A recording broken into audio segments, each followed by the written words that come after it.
for those who are joining us. Refuah Shalema to Shlomo ben Simcha, B'Soch Shachal Yisrael. Shlomo ben Simcha is Yosef Simon's Machutin. He's in the hospital. He needs Rachmei Shamayim. So add that name, Shlomo ben Simcha, Refuah Shalema B'Soch Shachal Yisrael. With the Daas Tevunos,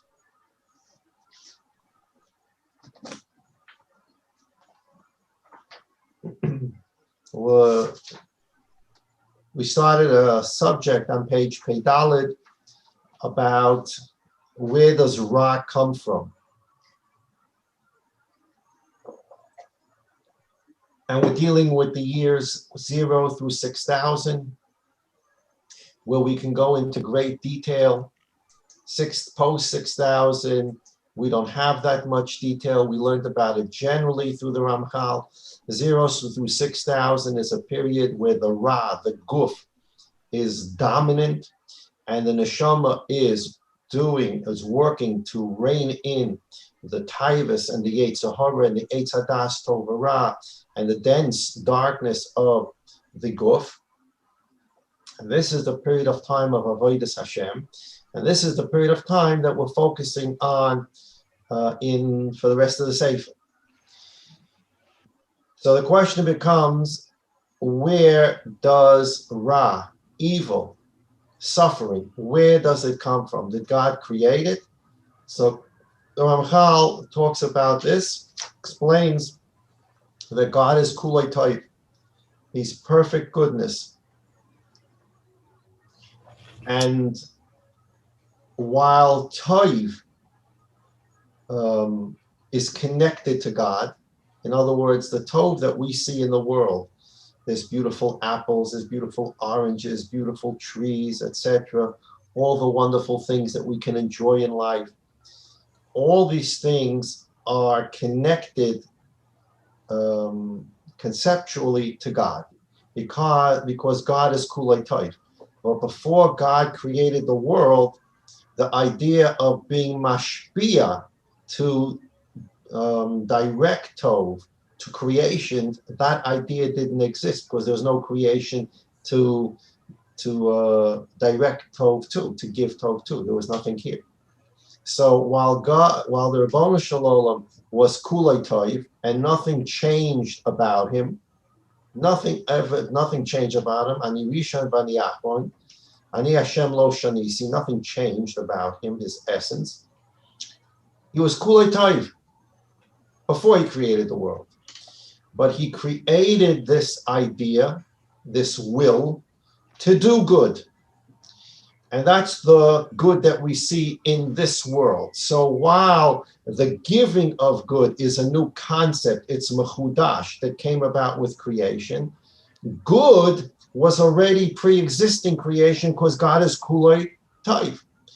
The idea that God would take his Toiv and direct it to creation is something that happens with creation. On the other hand, Ra, evil, suffering, is not something that is connected to the Ribono Shel Olam. Unlike Tov, it's completely not connected to the Ribono Shel Olam because he's Kulei perfect Toiv. This Ra is something that came about post-creation. While Tov existed, but it didn't exist in terms of giving it to creation, Ra didn't exist at all. It's completely mechudash, completely something brand new. Where did this Ra come from? So the Neshama asked the Seichel, is the Ra created? And we use the word hashpa'ah. Ribono Shel Olam is giving, directing. The Neshama wanted to know if God created two hashpa'os. There's the hashpa'ah where God directs good, and there's a hashpa'ah where God directs bad. And the Seichel said, Chas v'sholom, Ribono Shel Olam is Kulei Toiv. He only directs good. So then the question is, where does evil and suffering and these kind of things, these negative things, come from? So on page Peiches, in paragraph Kuf Dalet 104, which we've already read, but in there, the Seichel said, Shtayim Omalacha. I'm going to give you two answers that will explain to you that evil, suffering, is not a hashpah. It's not an independent cause that comes from God. So he said, Aleph, Shein HaKadosh Baruch Hu Mashpia Ruach Chas V'Sholem, Hu Makar Tov L'Yetzirah. And that we learned about on page Peches and Peites until paragraph 109 Kuftes. The idea being that the Rabbona Shalom does not have Shefara. He didn't create Shefara.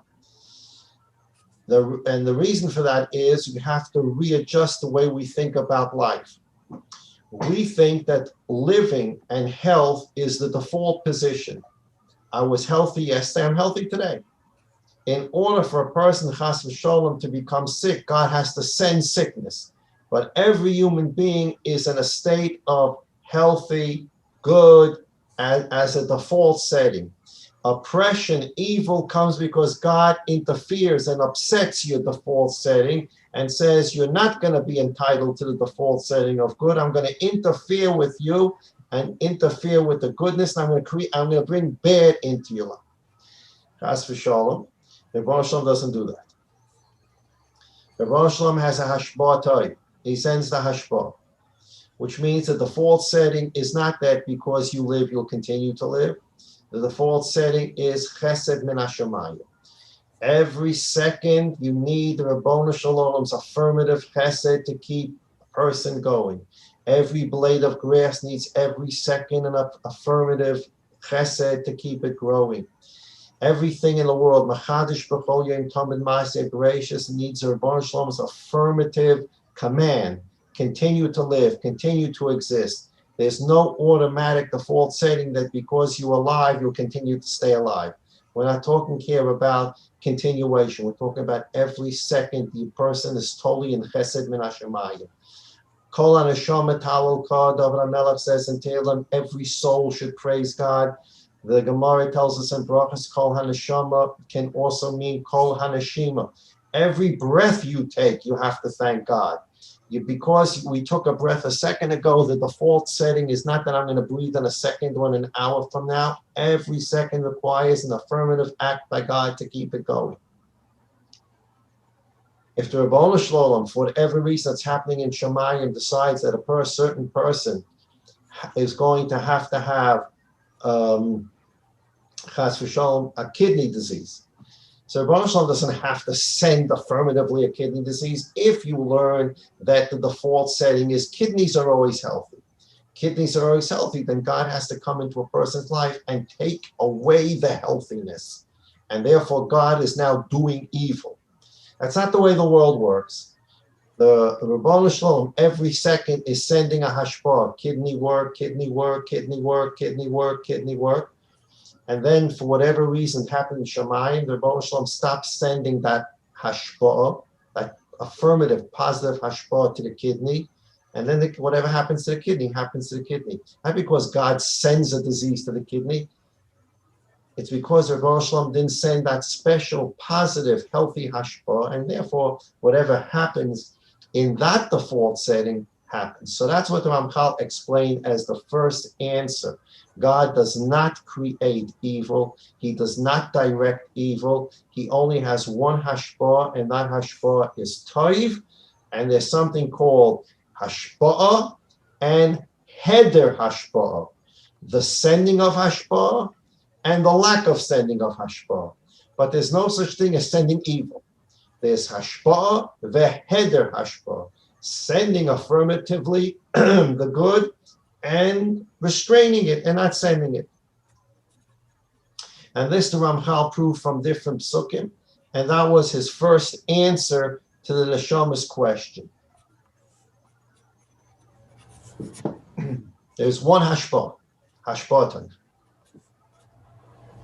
At the end of the first paragraph on page Peites, at the end of paragraph Kufches 108, the Ramchal wrote in the name using the Seichel, V'nimtza, therefore you find, Shalom Lucha Loma Shatov Varahim Shtei Hashpos.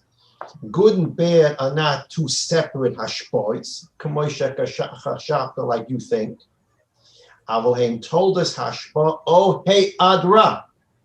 The way the world works is either the Rabbanu Shalom is sending hashpa, and that gives off its ramifications, oh hey adra, or Hashem stops sending that good hashpa, and then whatever happens because of that happens. Bakol, either God cuts off the positive hashpa, which lo aleinu means death, or God cuts off part of the hashpa. As the Ramchal explained in the paragraph, Rabbanu Shalom can cut off eyeball hashpa. He can cut off eardrum hashpa. He can cut off heart hashpa. He can reduce neurological hashpa. He can reduce smell hashpa. The Rabbanu Shalom constantly is sending hashpa, and the default setting is there's not automatic health. The Rabbanu Shalom is constantly sending it and constantly sending it, and suddenly it stops lo aleinu for the whole body, a part of the body, and that's how we have what we look at as ra, or suffering in the world, but there's no affirmative hashpa of ra. But remember, the Ramchal said, we read this over a few minutes ago on page Peiches. The Ramchal said in paragraph 104, Kuf Dalet, the Ramchal said that there are two reasons that I can disprove to you that God sends bad. Number one, the psukim show us that there's no such thing that God sends bad. Bad comes from a hastoras panim. Hastoras panim meaning what? God hides himself. So he's sending positive hashpah, and then he hides himself, in meaning that the positive hashpah is not flowing. That's answer one. So now the neshama in paragraph 109 says, Omra ha-neshama, haritam rishon. I got the first reason why you explained that God doesn't direct evil. God only directs good.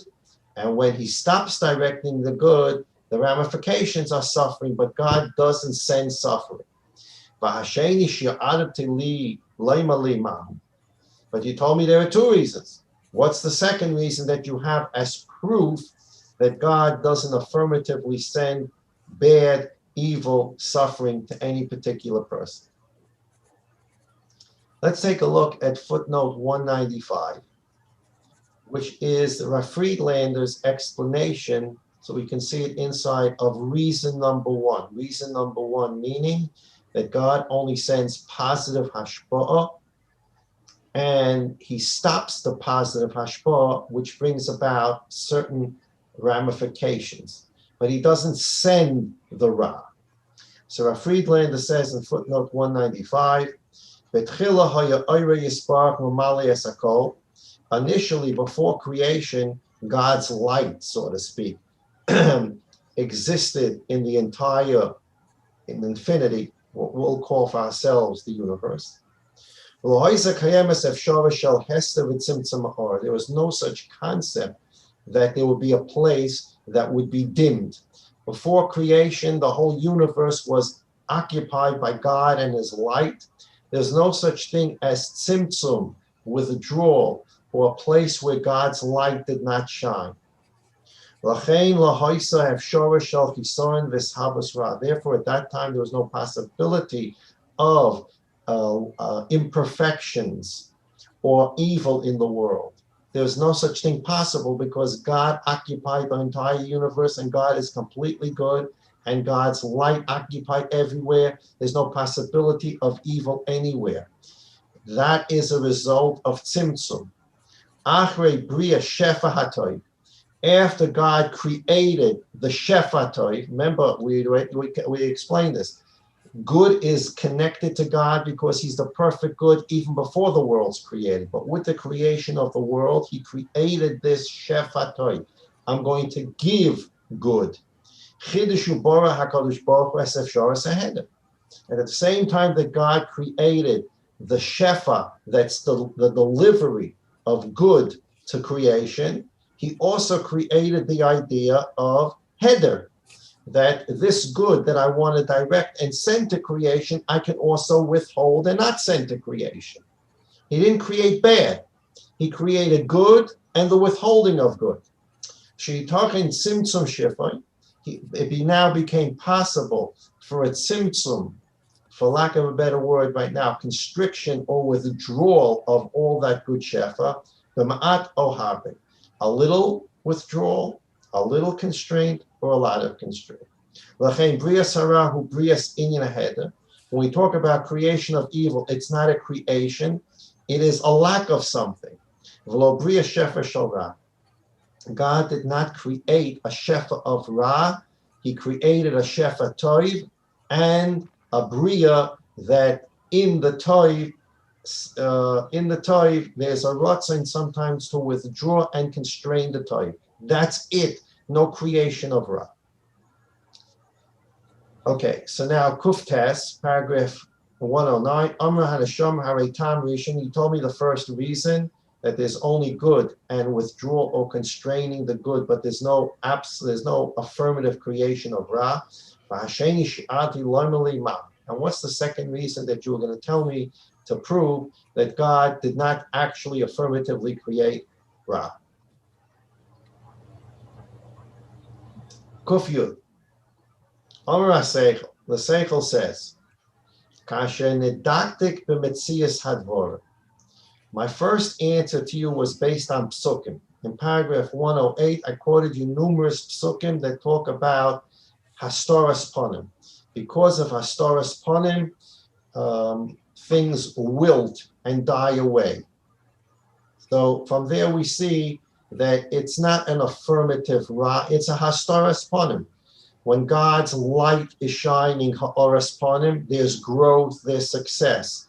When there's a hastoras ponim and that light can't get through, there's loyalenu, lack of success, suffering, and evil. But there's not a creation of evil.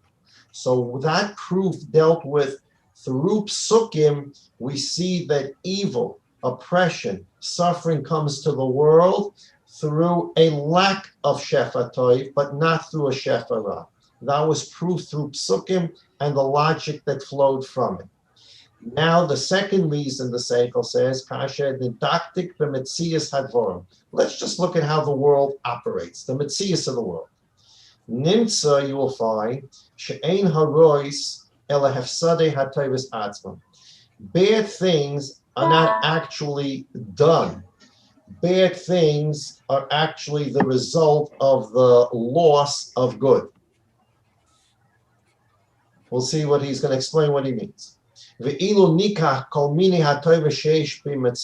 we take all kinds of good things that are in existence, gidram, and we understand the parameters of what this good is, gidram, and then we take a look at all the bad, the evil, the suffering, and we understand its parameters, gamkein. Nira, you're going to see logically, she'ein metzias harois ella hefsadei oisam hatoivus atzmam. You're going to see exactly what I told you. That which is in the world, which is evil, suffering, destruction, is only the result of a lack of good.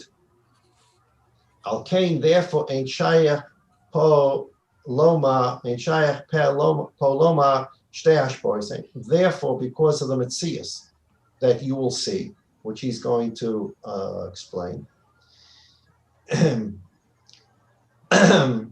can't be two hashpois.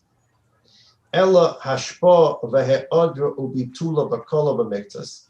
That's all you have is one hashpo of good, and then it's withdrawing or constraining of that hashpo bakola b'miktas. Either a big constraint which can result in death, or a miniature constraint which can result in some disease. Chas v'shalom, as we explained. Now, what is he saying? He's saying like this. Let's take a loaf of bread, and let's forget about all the preservatives that are sometimes put into bread. You take grain, you create flour, you mix it with water, you bake it into a delicious bread.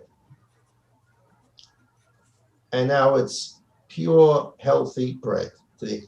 Okay, people have carbs and this and that, but it's just plain healthy bread. That bread is going to slowly go bad. A day, 2 days, 5 days, you're going to see mold growing on it. Where did that mold come from? Now, we're going to get to this. Believe me, we're going to get to mold when we turn to the next page, and next time we learn Daas Tevunos.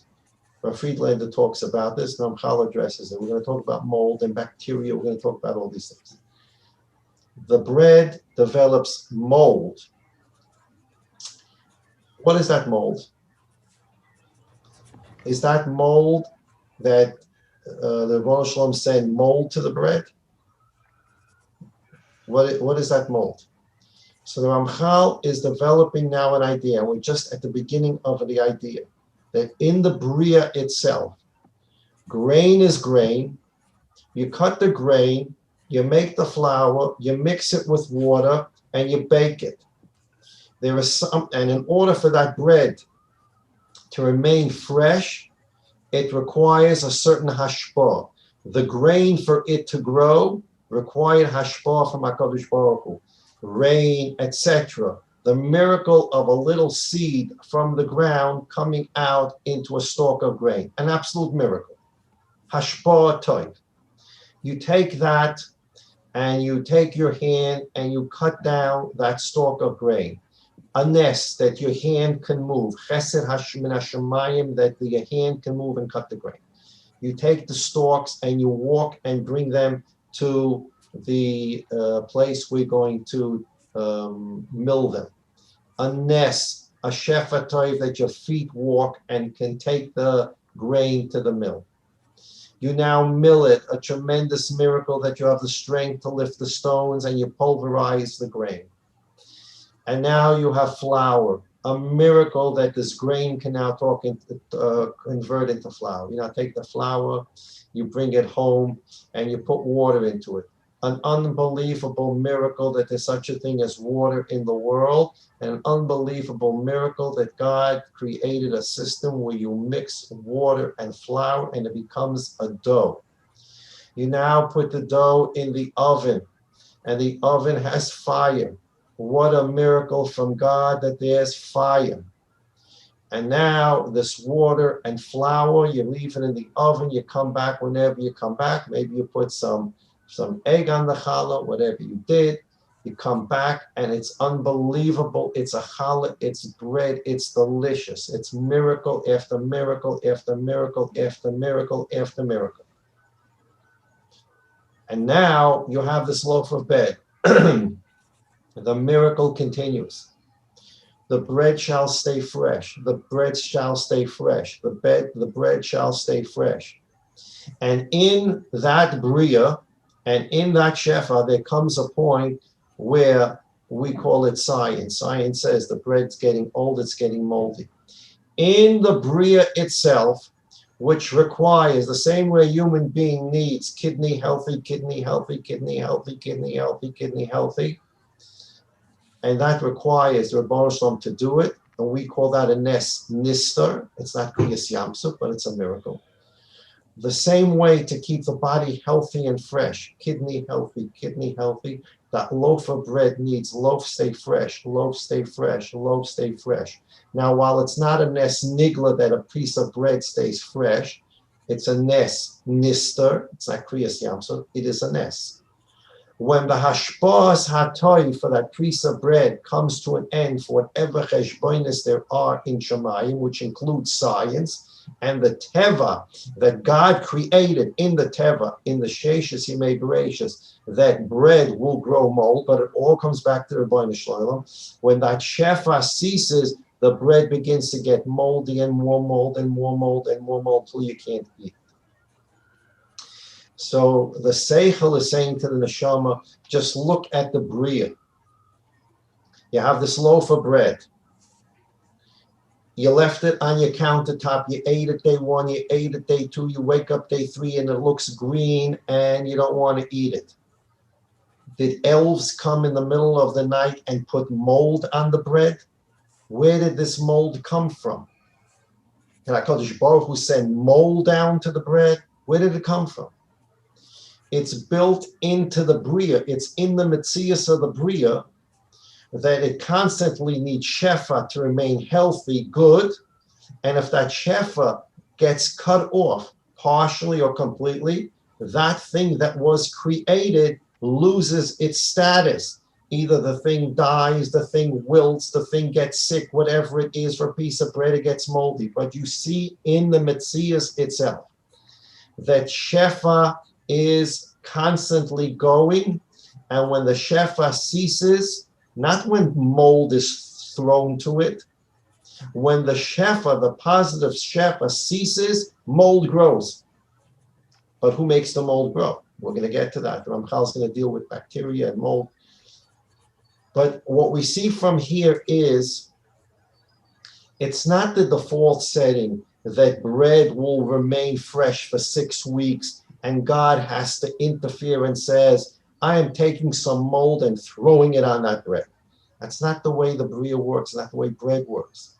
The Ribbono Shel Olam creates a Metzias through the Teva, that bread will be this and this and this and this. And in that Teva of the Bria, in that Teva of the Hashpah, there comes a point in time where the Hashpah ceases and the bread gets mold. But there's not a Shefa of mold. So the Ramchal is now saying 2 answers. The Shama, you asked me, is there a Shefa Toiv, an affirmative Shefa that God directs good to the world, and a Shefa Ra, an affirmative Shefa where God directs suffering to the world, he directs evil to the world? The answer is no. The Ribbono Shel Olam is Kuloi Toiv, and there's only one Shefa of Toiv. And that Toiv is directly connected to God because before he even created the world, he was Kulei Toiv.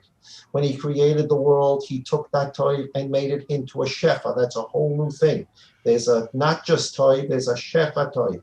And that's what God created the Shefa Toiv. It's a brand new thing.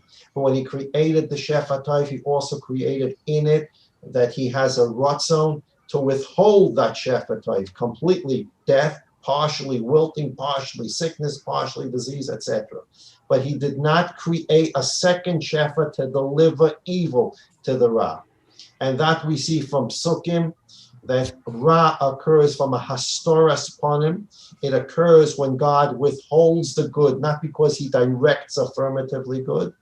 And the second answer is we see this from Metzias. We see this from the way the world operates. And the simple Teva shows you, if you watch how the Bria works, there's no evil directly occurring through God. It is the withholding of Toiv that results in mold, as an example, or other things in the Bria, wilting as an example. And that's where Lo Yaleinu Ra comes from. But that's not a direct ascending from God, Chas v'Shalom, directly Ra, directly someone to suffer, Chas v'Shalom. God is Kuloi Toiv. Okay, we'll stop here today. We'll continue with this second answer of the Seichel, of the Ramchal, to why there's no such thing as Shefa Ra. Continue tomorrow. Bli Neder, I'm going to send out a few more pages of scans for the Daas Tevunos, and we'll continue on this subject. This is the subject that's going to take us, basically, we did a lot of introductory work, and now we're going into, as I mentioned, Ramchal's working on our world, the years 0 through 6,000, Ra, Tov, the interaction between the two. What is Ra? Where does it come from? If I know where it comes from, I know how to fight it, I know how to vanquish it from the world, and then I know how to bring out the Gili HaYichud in the world. All Yidden need Yeshua Shav Yeshuas, all Yidden need Refuah Shav Refuas, all Yidden need the Chama Shav Nechamas, all Yidden need Shibrach Shav, all the brachs on the Ribbono Shel Olam, as I mentioned. Refuah Shalema to Shlomo ben Simcha, B'Sav Shachal Yisrael, Yosef Simons, Machut, who's in the hospital, needs Rachmei Shamayim, please aid him to your Tehillim list. Shlomo ben Simcha, Moshe Zelig ben Rezel, Refuah Shalem, B'Sav Shachal Yisrael. All those Yidden that need refuah should have refuahs, the corona, all the other things they should have refuah shalem, the chamas, brachas, yeshuas, and refuahs. Should be zeichet to be makalpnei Mashiach Tzidkenu mamish today. Bring karbonis, machzis hashekel, do all the mitzvahs, the wonderful mitzvahs we learned about. Everybody, please take care of yourself. Do the things you should do, the things, and if you have to do them, when you should do them, how you should do them, to take care of your health. It's a mitzvah to take care of your health. So, Rabbanah Shalom wants healthy and to continue learning, to be makabel Mashiach Tzidkenu, b'meher b'yameinu. Amen. Everybody have a wonderful day. We'll continue tomorrow with the Gemara Shir at 9:30. Please, those who are participating in the men's Gemara Shir, please have a Mishnah Brura available tomorrow. We'll begin looking at some Mishnah Brura. Have a wonderful day.